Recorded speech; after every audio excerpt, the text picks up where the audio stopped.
की कोशिशें हो रही हैं। कैप्टन अजय यादव की टिकट कटने के बाद लगातार इस सीट पर कांग्रेस को भीतर घात का डर सता रहा है।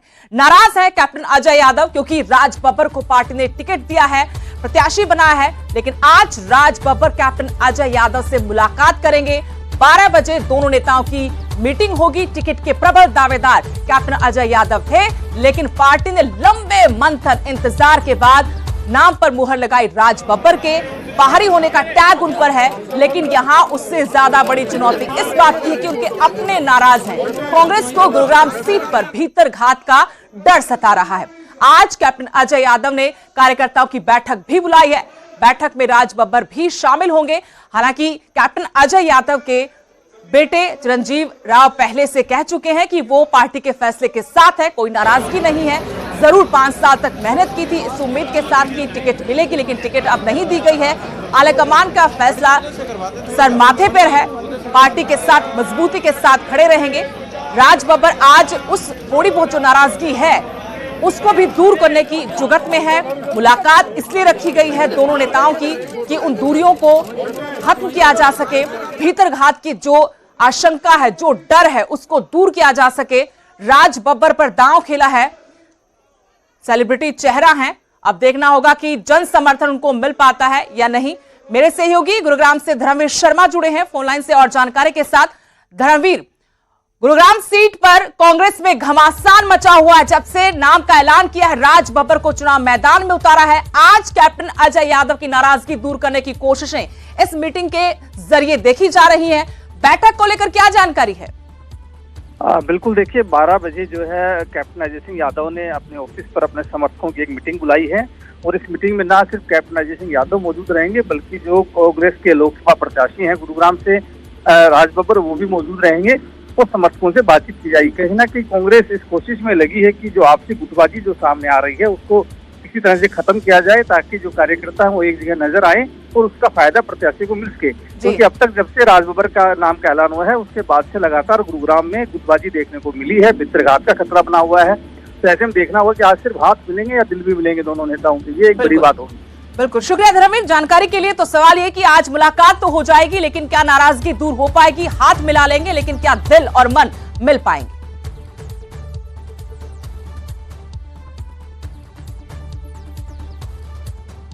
अगली बड़ी खबर भी गुरुग्राम से, जहां दिव्यांशु बुद्धिराजा गुरुग्राम कोर्ट में पेश हुए हैं। करनाल से कांग्रेस के प्रत्याशी है दिव्यांशु बुद्धिराजा। इस युवा चेहरे पर दांव खेला है कांग्रेस ने, जहां पर उनके सामने दिग्गज नेता उतरे हुए हैं। पूर्व सीएम मनोहर लाल। गुरुग्राम में हाईवे जाम करने के मामले में दिव्यांशु बुद्धिराजा की पेशी गुरुग्राम कोर्ट में हुई। गुरुग्राम में कांग्रेस पार्टी ने विरोध प्रदर्शन किया था। गुरुग्राम के खेड़की दोला इलाके में यह प्रदर्शन हुआ था। हाईवे जाम करने का मामला है, इसी मामले को लेकर उनकी पेशी कोर्ट में हुई है। इससे पहले पंचकुला कोर्ट ने जो पीओ घोषित किया था उसमें मुश्किलें बड़ी थी, हालांकि जब सरेंडर कर दिया तो जमानत भी मिल गई।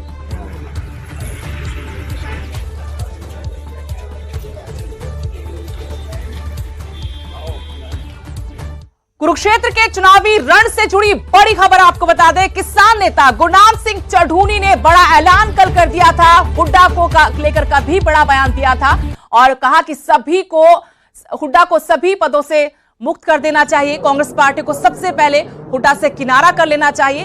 कल कुरुक्षेत्र के रण को लेकर कहा था कि वो अभय चौटाला का समर्थन करते हैं।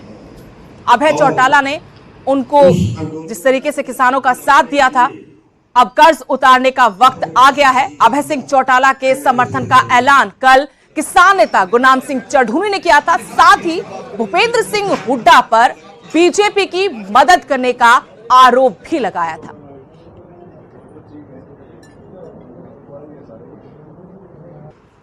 हमने कुरुक्षेत्र सीट से इनेलो को, अभय चौटाला जी को समर्थन किया है इस चुनाव में, और उसके 2-3 कारण हैं।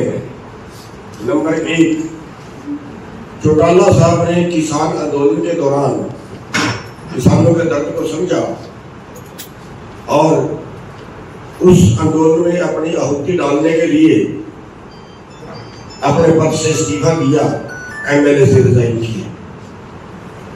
हमारा भी फर्ज बनता है, पूरे किसानों का फर्ज बनता है कि उस कर्ज को हम उतारें। तो उनकी जो मिली भगत है वो जो है एक देश के लिए खतरा है। और बल्कि मैं तो ये भी कहूँगा कि कांग्रेस पार्टी को सबसे पहले जो काम करना चाहिए वो भूपेंद्र हुड्डा जी को अपनी पार्टी से किनारा कर देना चाहिए। अगर तुम ज्यादा उनके बारे में बोल रहे हो, हमारी सबकी जन्मपत्री मेरे पास है और मैं एक एक के बारे में जब चर्चा करूंगा तो फिर उनकी आवाज में बोलना तो दूर की बात है, शक्ल दिखाने लायक भी नहीं होता।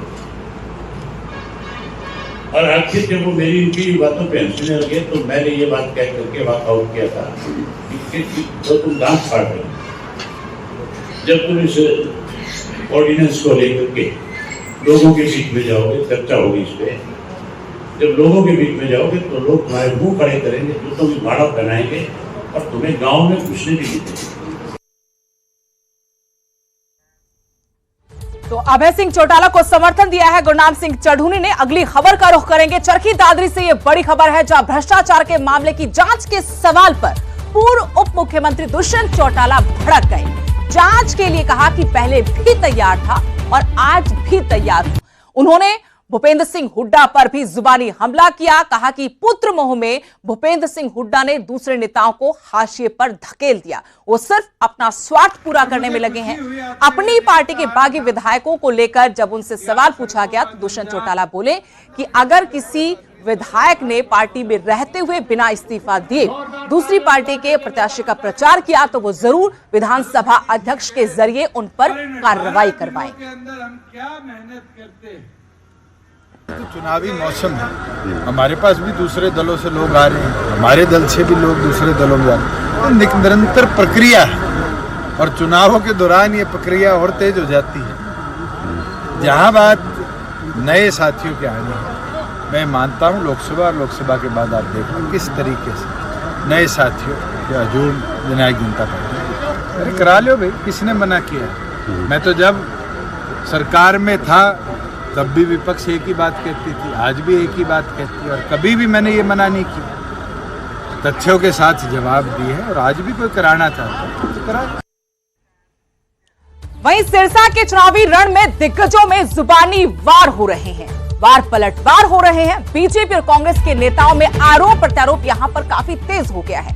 सीएम सैनी और कुमारी सैलजा मुआवजे की राशि को लेकर एक दूसरे से भिड़ गए। कहा कांग्रेस राज में किसानों को 2 रुपए प्रति एकड़ मुआवजा मिलता था, ये मुख्यमंत्री नायब सिंह सैनी का वार था। इस पर पलटवार भी हुआ है कांग्रेस उम्मीदवार की तरफ से। लेकिन सीएम ने कहा कि जब कांग्रेस की सरकार थी उस वक्त किसानों को खराब फसल के लिए 2 रुपए प्रति एकड़ के हिसाब से मुआवजा राशि मिलती थी। किसानों के लिए कांग्रेस कोई नीति या योजना लेकर नहीं आई। इसी पर पलटवार किया कुमारी सैलजा ने। कहा कि पीएम फसल योजना जो है ये किसानों के लिए नहीं बल्कि प्राइवेट कंपनियों को फायदा करती है। 15 से 20 लाख रुपया देना तो दूर, इस महंगाई से लोगों की जेबें तक काटी गई। तो लोगों में बहुत रोष है। कांग्रेस पार्टी पर सभी का विश्वास है, हमें पूरा विश्वास है कि जनता सिरसा के लोग हमारा साथ देंगे और ये चुनाव हम जीतेंगे।